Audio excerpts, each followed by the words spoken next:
여러분 안녕하십니까, 강신업 변호사입니다. 지금 관세 협상 난리 났습니다. 이재명은 말이죠, 끝나고 나니까 자기가 무슨 뒤에서 엄청 역할을 한 것처럼 거중 조정을 한 것처럼 치아가 흔들린다, 마치 노심초사하고 누가 들으면 말이죠, 밤새워 가면서 걱정한지 알겠어요. 야, 정말 이거 어떻게 이런 협상을 하고서 이걸 협상이라고 말할 수 있는지. 사실 트럼프가 말이죠, 안 해주려고 그랬던 것 같아요. 그런데 객에 가서 비르니까 우리 협상팀이 가가지고 스코틀랜드로 갔다가 또 워싱턴으로 갔다가 하면서 그냥 객에 비르니까 읍소를 하니까 만나준 것 같아요. 그러면서 사실상 협정에 서명도 안 했잖아요. 그렇게 한다고 발표만 한 거지. 그리고 이재명 보고 들어오라고 말했잖아요. 10일 안에. 그럼 그때 들어와서 사인하자는 거 아닙니까? 그러면 직직 긋고서 다시 고칠 가능성이 많은 거죠. 일단 잠정협의라고 해야 되는데, 근데 여기서 더 나빠지면 나빠졌지, 잠정협의에서 더 좋아질 일이 없잖아요. 자, 그러면 지금까지 얼마입니까? 3,500억 달러를 직접 투자합니다.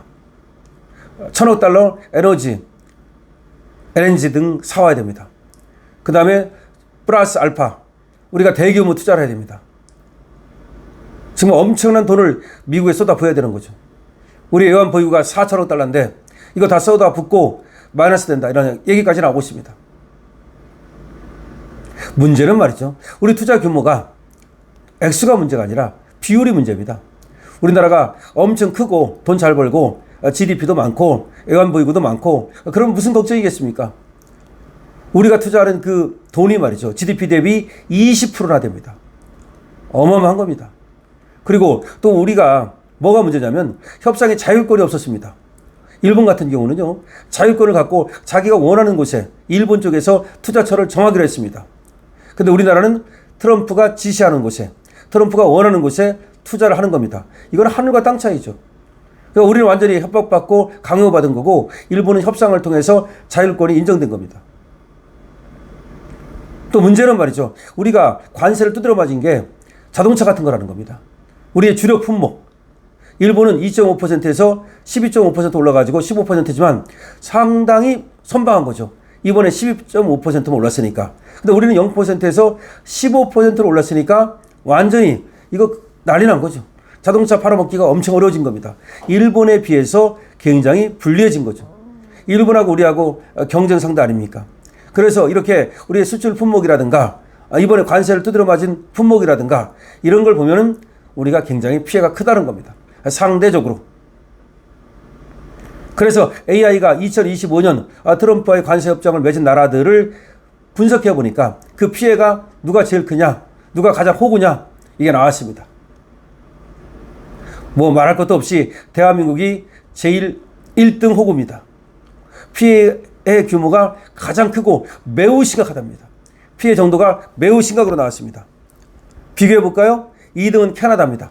캐나다는 심각으로 나왔습니다. GDP 규모 투자가 15%입니다.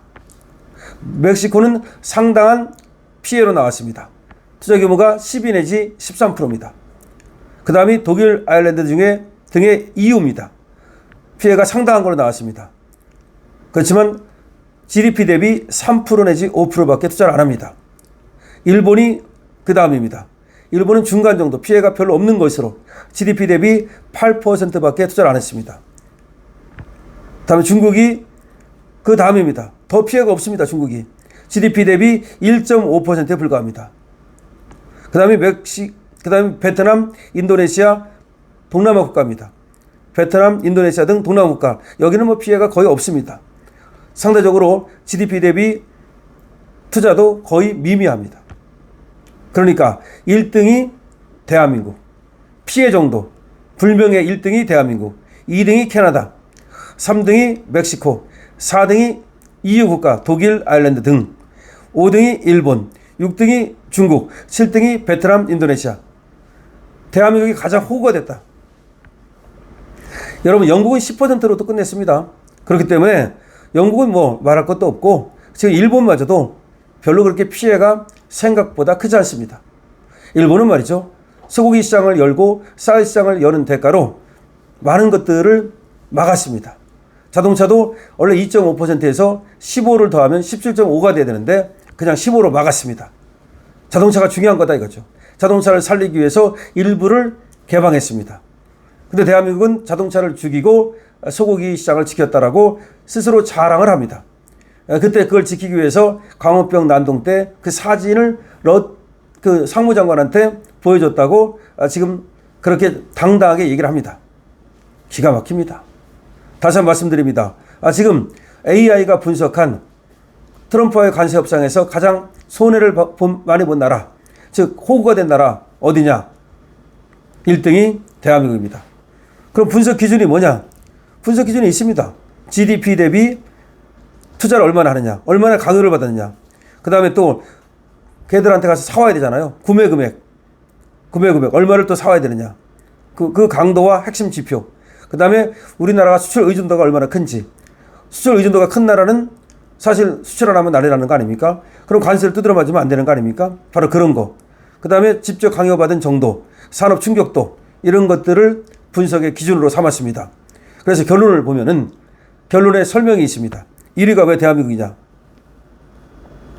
미국과의 안보 무역 관계로 인해서 가장 고율의 투자 압박과 에너지 구매 강요를 받았다. 그리고 그 강요 정도가 직접적이었고 그리고 셌다. 그래서 투자 규모가 GDP 대비 매우 높은 비율로 산업 기반, 그러니까 반도체, 자동차 등 이런 집중도까지 고려하면 가장 피해가 심한 국가다. 호구 1등, 2등은 캐나다, 3등은 멕시코. 이런 나라들은 왜 2등, 3등인가? 미국에 대한 무역 의존도가 절대적으로 높기 때문에 어쨌든 이 사람들도 상당히 수출이 줄어들어서 피해가 상당할 것으로 예상된다. 4위는 EU, 독일, 아일랜드 등, 5위는 일본. 여기는 투자 약속 규모가 크지만 협의의 자율성이 있었고 일부는 오히려 자동차 시장을 지켜내는 등 상대적으로 선방한 것으로 볼 수 있다. 그 다음에 중국입니다.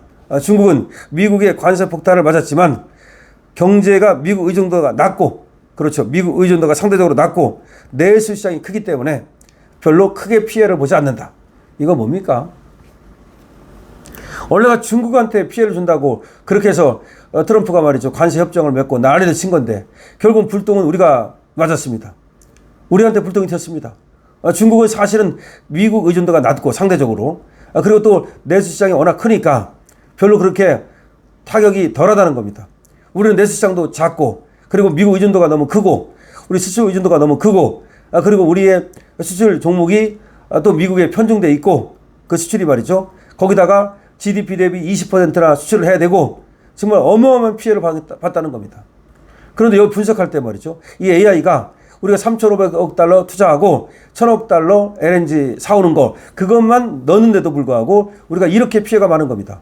만약에 대규모 투자를 또 해야 된다는 거 있죠, 플러스 알파, 이것까지 넣어서 만약 분석을 한다면 그냥 대한민국은 완전히 호구됐다. AI가 분석한 트럼프와의 관세협정에 의해서 호구된 국가 1위가 대한민국입니다. 여러분 어떻게 생각하십니까?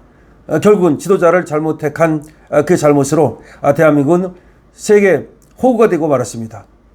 여러분 여기에 대해서 많은 댓글 달아주시고요. 그리고 강신업에게 응원 주시고요. 강신업TV 좋아해 주시고요. 구독 부탁드립니다. 그리고 또 쇼핑몰 프리미엄급 물건 많이 있으니까 들어가 보시고 좋은 물건 있으면 구매해 주십시오. 강신업TV입니다.